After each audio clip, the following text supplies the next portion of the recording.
بہانا پاس رب کو تھا ان کو بلانا کر کے معراج کا ایک بہانا پاس رب نے جبریل جاؤ پھر کہا رب نے جبریل جاؤ یاد محبوب آنے لگا ہے نعت سرکار لکھنے لگا ہوں اور قلم رشک کرنے لگا ہے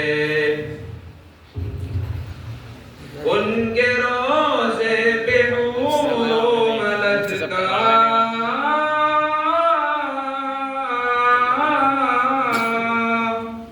ان کے روزے پہ حور و ملک کا میلہ لگتا ہے سب قدسیوں کا میلہ لگتا ہے سب قدسیوں کا دو کے لب پھر درودوں کے نغمے دو کے لب پھر درودوں کے نغمے ہر کوئی گنگنانے لگا ہے نعت سرکار لکھنے لگا ہوں اور قلم رشک کرنے لگا ہے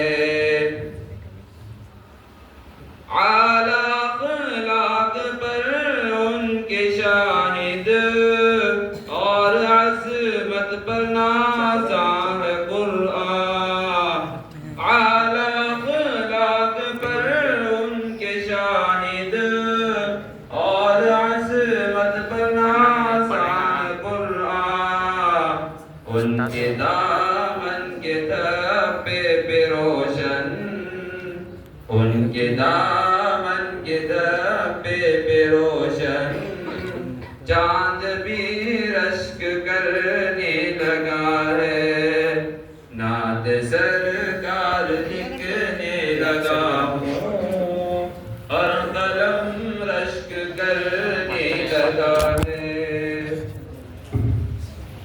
جن کے گھر کے صحن کو خدا نے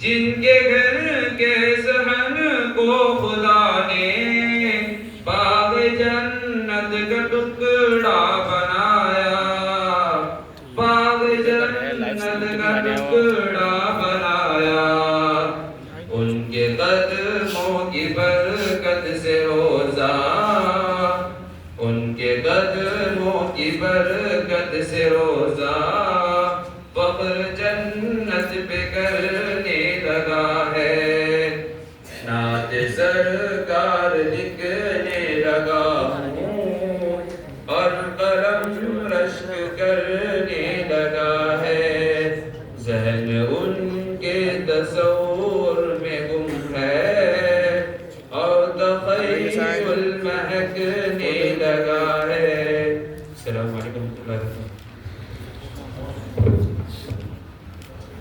ماشاءاللہ بارے سبحانہ و تعالیٰ موصول کو مزید ترقیات سے نواز اب آئے والے آئے ہوئے مہمانان اعظام کی گلگوشی ہوگی اس کے لیے حضرت مولانا محبوب الدولہ مدد اللہ العالی کی گلگوشی مفتی وسیم اللہ صاحب کریں گے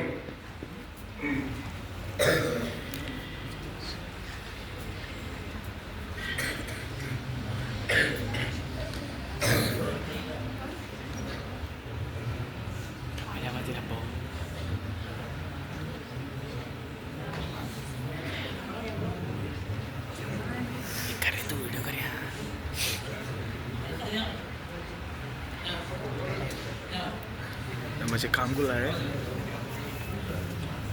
مار فوٹو پٹ کے مار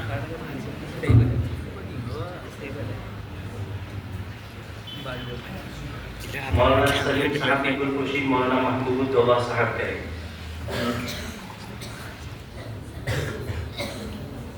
وہ اسٹینڈ کینسل کر محمود تو پکڑنے فون